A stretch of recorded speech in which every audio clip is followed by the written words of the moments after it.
So usually what I would do once I've got the patient aware of the situation and what the plan is, they come into the practice for a separate appointment, and during that consultation I talk to the patient a bit more about it, take some shots of their eyelids before I carry out the procedure, so they get to see what's going on themselves as well. They can see the debris and the crusts on their own eyelids.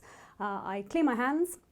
I occasionally use anaesthetic if you are anxious that the patient may need it, and basically then prepare the BlephEx device. So to prepare the device, you take some lid cleaning solutions such as Ocusoft Plus foam, and you basically put that on the well of the charger that comes with the BlephEx device. The device comes with procedural packs, so you take one of the tips from the procedural pack itself, take the BlephEx device and load up the tip into the end of the BlephEx. We then take the tip and soak that in the lid solution for about 20 seconds. Once it's wet, then turn on the device, and usually I shelter my hand over it so that it doesn't spray the patient with solution. Holding the button down for 2 seconds to turn the machine on, and then you can see how the tip is now spinning. So what we then do is hold the machine. I tend to hold it a bit like a pen, just because I find it quite stable and quite comfortable that way round. So we approach the patient. I usually work on the lower lid of the right eye first, so I get the patient to look up at this point, and then I can start the procedure on the bottom lid.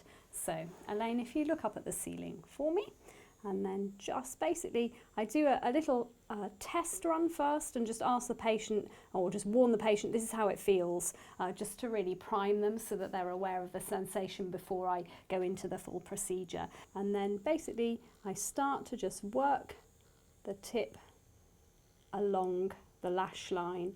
So you want to make sure that obviously you're applying the tip itself in amongst the lashes, seeing as that's where you're going to get the bulk of the debris and the crusts. But bearing in mind with the procedure, we're wanting to also remove the build-up of the biofilm and calm down the inflammatory reaction. It's also really useful and important to go along the inner margin of the lid edge as well, thus being able to take away the biofilm and the keratinized debris along the lid margin. So what you'd now get the patient to do is gently close their eyes, because that way you can effectively roll the lid, and don't forget to arm your patient with tissues, you okay? So you can roll the softly closed lid outwards, and therefore being able to get not only the lash line but also again the actual lid margin and the surface of that as well. So now we've completed the bottom lid, basically we need to change the tip. So to do that, press the device twice to turn it off, and then remove the tip, discard it, and then pick up the next tip from the procedural pack. So again, holding onto the pack so you don't contaminate the tip, pushing the tip from the pack onto the BlephEx device again, topping up the foam, and then, as we did before, just hydrating the sponge tip again for about 20 seconds, just so that we're ready to carry on the same procedure for the top lid. Again, once we've done that, just turning it on, shielding it from the patient so that the spray doesn't go over them. And then again, we're ready to then begin with the treatment on the top lid. So for this part, we want the patient to close their eye, and I usually ask them to do that just gently so that I'm able to physically roll the lid out, so that not only can I treat the lash line but also treat the actual margin of the lid where the openings of the meibomian glands are as well. So rolling the lid with my thumb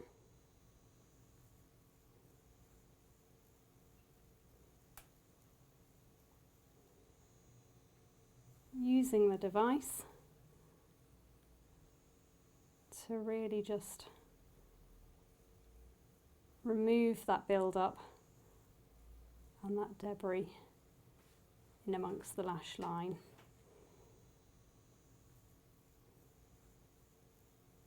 The nice thing about the machine is that once you feel you've been fairly thorough moving it along in one direction, and also, as I said, trying to work into the actual margin as well, is that if you press the button again, the device will then spin in the opposite direction, so enabling you to also just be more thorough at actually removing the crust and the debris that have built up.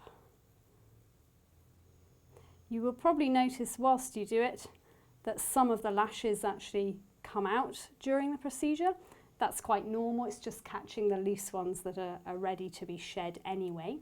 The other thing of note is that if you press too hard, the tip actually will stop, so you can't use too much force with the patient at any point. So once we've completed the procedure on the right eye, move over to the left and basically do it in exactly the same way, so top lid and bottom lid. And once we feel that we've completed the whole procedure itself, pop the patient back onto the slit lamp so that we can check that we've done a thorough job, basically, to make sure that we've removed all the build-up, all the crust, the debris and the biofilm that's there. So once we're happy that that is the case, if it's not, then you just go back and repeat the procedure again until the debris is removed. And once you're complete, basically irrigate the eye with a bit of saline, and then to keep the patient comfortable, pop in a lubricant drop at the end just to re-wet the eyes.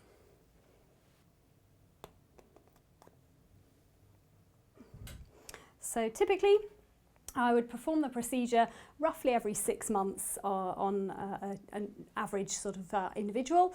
Some people find that it's useful to have the procedure done more frequently than that, and I do indeed have patients that come in even after 2 months and have it done on that regular basis. So it's worth instructing the patient to come back after about 6 months for their retreatment, and if they're symptomatic, if they become gritty and irritable again, the lid's not the patient, then they can come back and have the procedure carried out on a more frequent basis if they need it.